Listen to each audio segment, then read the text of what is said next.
Halita. As I mentioned before in a couple of my videos, I promised I would start working on some Choctaw videos, and I've had people tell me that they thought this would be cool.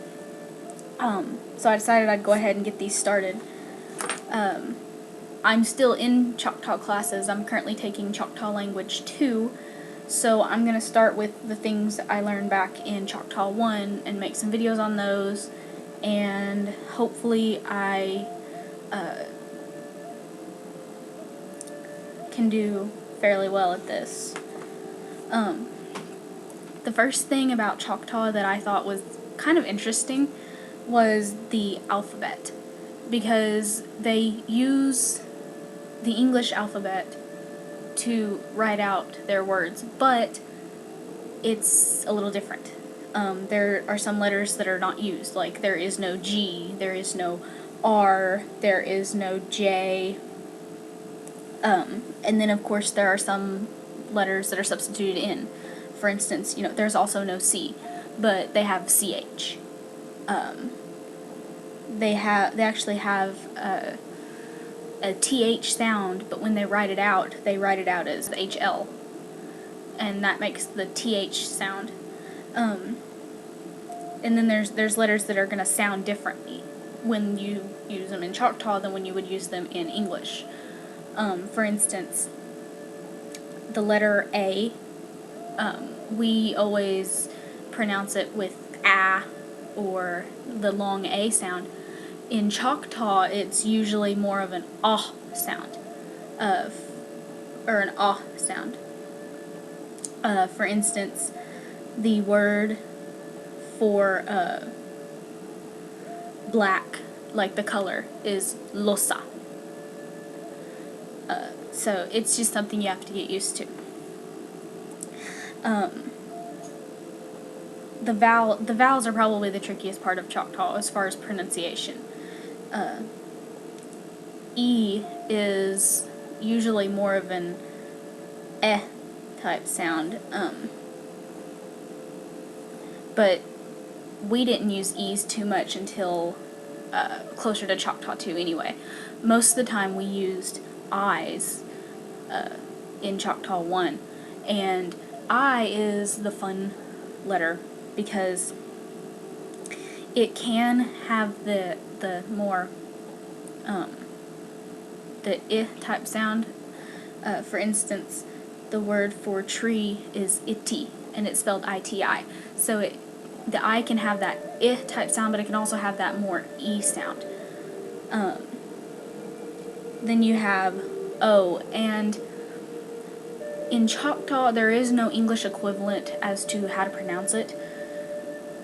It's another one of those things you just have to kind of get used to and try to remember when you're speaking. Let me find a good word that I can use it as a for instance here. Well, the word for ball is towa. So the O is more of that O sound. It's another good, for example with that one, I'm from Oklahoma, which it's two Choctaw words that means red people. The words, when you separate them out, Okla is people, and Homma is red. So you kind of get used to it. It's a little different at first, but with enough practice, it just something that clicks and comes naturally. The other fun part in Choctaw is the fact that some letters are not pronounced anything like, they're not even there. Because in Choctaw, sometimes words are written out with a U, but the U is pronounced the same way as an O. There is no U sound in Choctaw. The only other one like that is the upsilon. And most of the time when it's written out, they use the V, and that's probably what I'll use when I write out words here in the videos for y'all. And the V is pronounced the same way as the A. So I wanted to let y'all know about that, so y'all can kind of keep a watch out for that. But all in all, this is fun to learn. And I know I've had people ask me, is this hard? Well, not too hard. When you look at it and it has not been explained to you, it looks like something from another planet. But after it's been explained and you practice and you kind of get the hang of it, this is like one of the easiest languages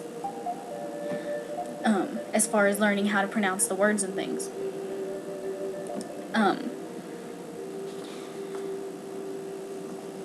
Some of my lessons, because what I'm gonna do is I'm gonna take the word lists as my teacher gave them to us, with like lesson 1, lesson 2, and I'm gonna do videos in that order. That's what you might want to be looking for.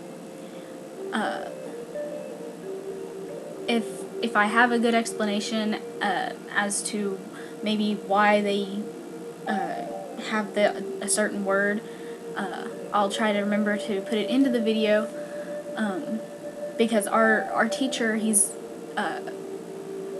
as a kid, his first language was Choctaw, and he's really good about telling stories about Choctaw culture and what is done at certain times and what is not done, and where certain words come from, like maybe they're the different dialects and things, and he talks about that stuff, and that's really cool. And if as I remember things and I write them down, I'll try to put them in the videos for y'all, because I think it is really cool.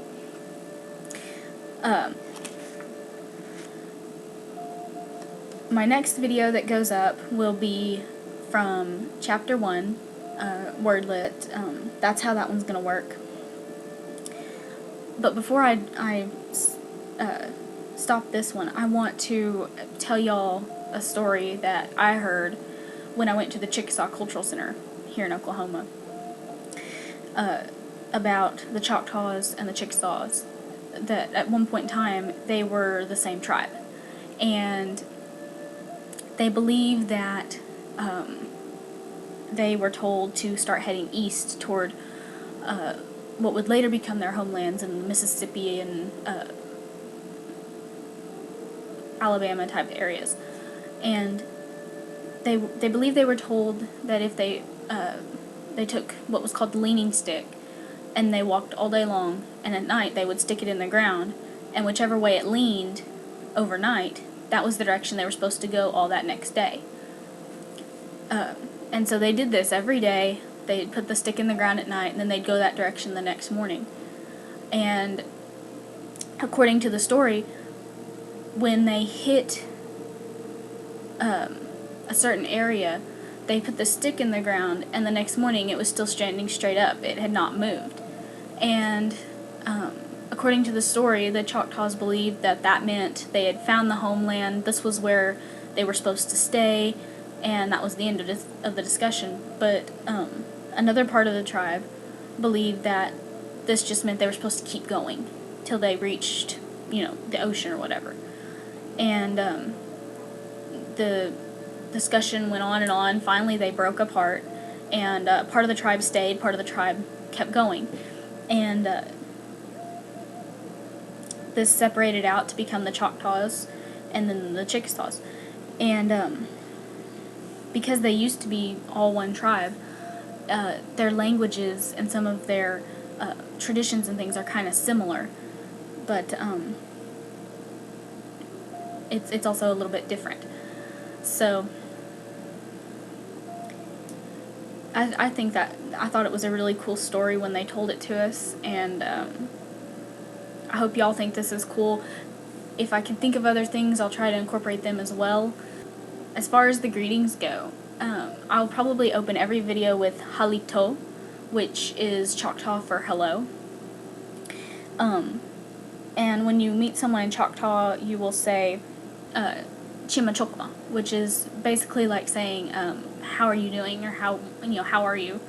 And the standard response for that is umachokma kinli, which is it's kind of like saying I'm doing all right or I'm doing fine.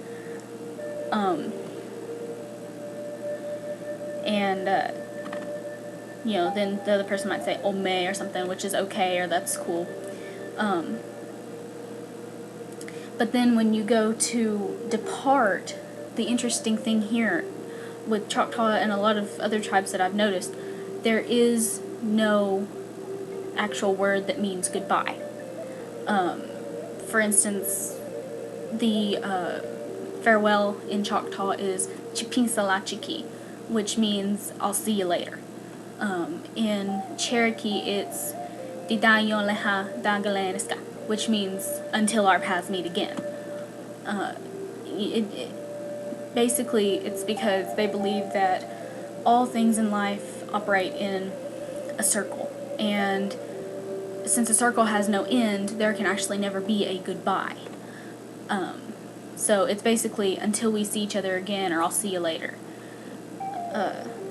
So, until my next video, Chipinsalachiki.